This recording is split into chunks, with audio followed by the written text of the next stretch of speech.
Hey guys, Troy Francis here with another video. The problems that women face in dating. Now, if you're watching this and you're a guy, and you probably are, because if I look at my stats, it's like 99.99999% men with a couple of female strugglers in there. But if you're a guy watching this, then you might be of the opinion, well look, women don't have any problems at all in dating. You know, it's easy street for them because all you've got to do is look cute, show up,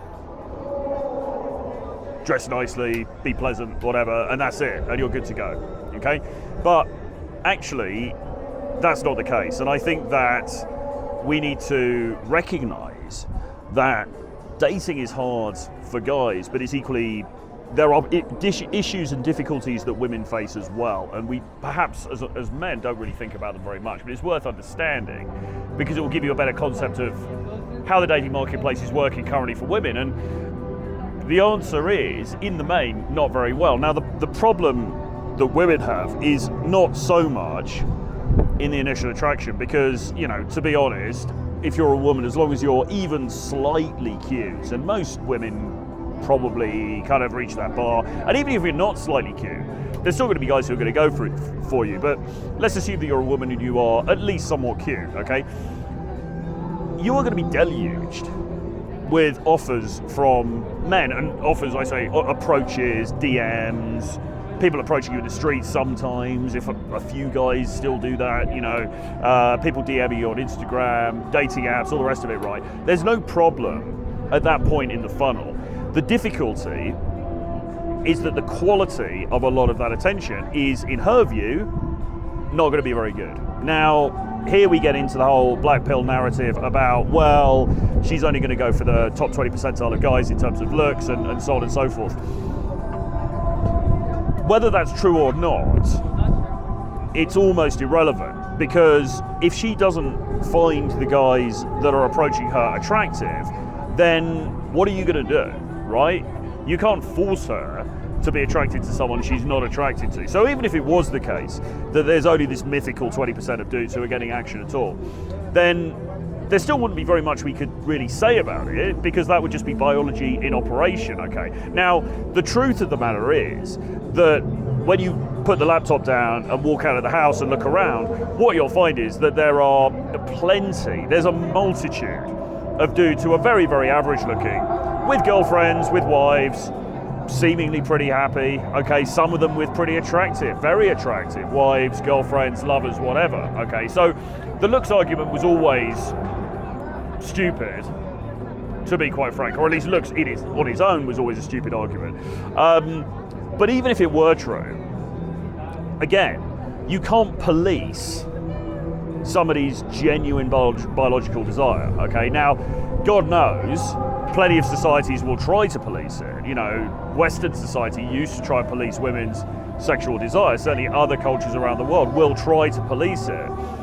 And they might be somewhat successful on the surface in that endeavor, but you can't get away from raw biology. What she's attracted to are these things, and in the same way what a guy's attracted to are certain things. You know, guys think that they don't reject women, but actually guys in the main reject a lot of women, okay? Every woman that you don't look at and think, damn, I want to go and approach her, or damn, you know, you flick past on your dating app or whatever, you've rejected her. She might not be aware of that rejection, but you have rejected her, okay? Anyway, putting that to one side. So she gets a lot of attention, okay?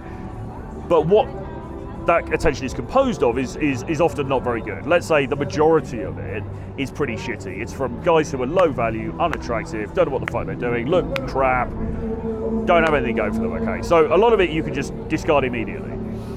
And then you've got the guys who are in contention, okay? You've got the guys that maybe she wants to date. Now, you have to differentiate a little bit with age here, because I think young women are often in a situation where they have the keys to the kingdom, dating and social wise, okay? So they are deluged often with a lot of offers, and frequently the offers can be from pretty high value men, okay? So it's, you know, we talk about this on Fresh and Fit and things all the time, but you know, a young girl who's pretty average, but she's slim, she looks good in a bikini, whatever, could be invited to the yacht party where Drake is.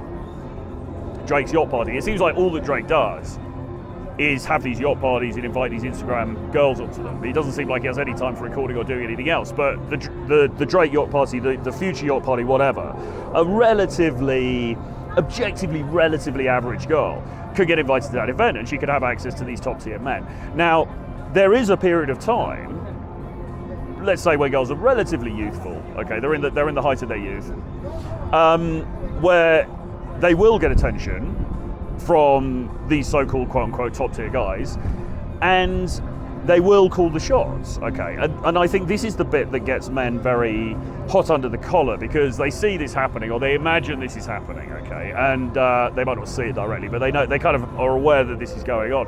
And that's incredibly irksome, because the average guy who's like 23 years old, he's maybe not terrible looking, but he hasn't got a lot going on for him. Maybe he hasn't got much status, much money, any riz or any of that kind of stuff. He is just going to get brutally ignored by the market for the most part, okay? Or at least, that's not to say that he can't change up his situation and do better, but it's going to take work.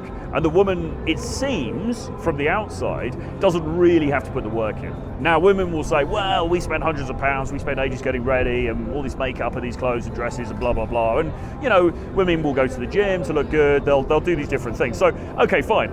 There's some effort on their part, but it does feel to guys that there is a disparity in terms of the amount of effort, because whereas women have to do those things, and yes, okay, maybe it takes some time and a bit of money, but really, when you compare that with a guy who's got to go to the gym, get jacked, he's got to be 6 foot, and if he isn't, he's fucked anyway, he's got to make a shitload of money, he's got to have a Bugatti, you know, all of this kind of stuff. The effort required to obtain that is significantly higher, so it seems to the average guy, than the effort that the woman has to do just to be pretty and turn up, okay?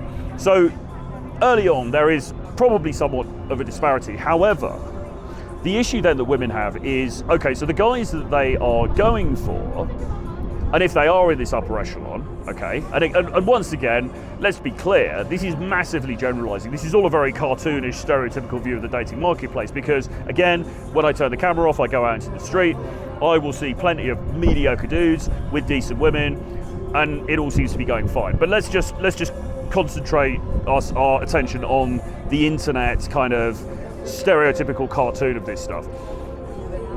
Those super hot guys are not settling down, okay? Those super top tier guys are not settling down because they've got other options, all right? Now, earlier on in her life, the woman may not want that guy to settle down, because she might be like, okay, fine, I'm on to the next one, no problem. Okay, great, lucky her. Is she really happy? Well, that's another thing, isn't it? You know, we talked in another video about dopamine and stuff. Is she really happy with that? I'm not saying she wants to settle down with that guy, but is she ultimately happy with a string of relatively meaningless affairs? Probably not.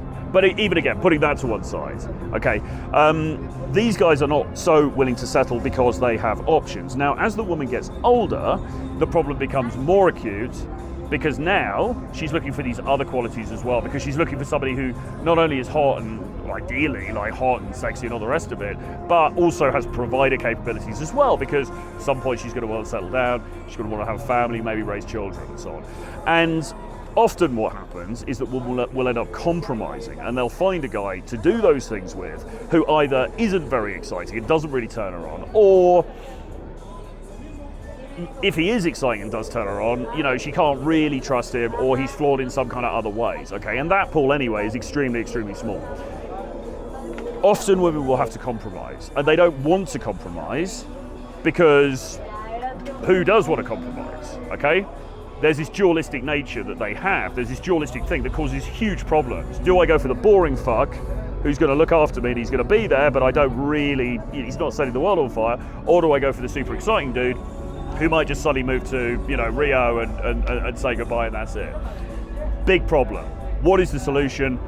I don't know. But the point is, as guys, there's no point in sitting around on the internet complaining about it, because again, it comes down to biology. It's not that it's women's faults that they feel this way, it is just how they innately are, okay? So the best thing that you can do is work on yourself every day, self-improve to the end of your ability, and get some fucking riz. Because if you haven't got any fucking riz, then you're not really in the game anyway. Or, okay, if you're rich and you've got no riz, you might attract some women, they're probably going to be kind of substandard, and they're probably going to try and rip you off, okay? You need edge, you need riz. Anyway, with that being said, do give me a like, do subscribe to the channel if you haven't already, and drop me an email, troy@realtroyfrancis.com, if you want help with your own particular dating situation. I'll see you guys again very soon. Bye-bye.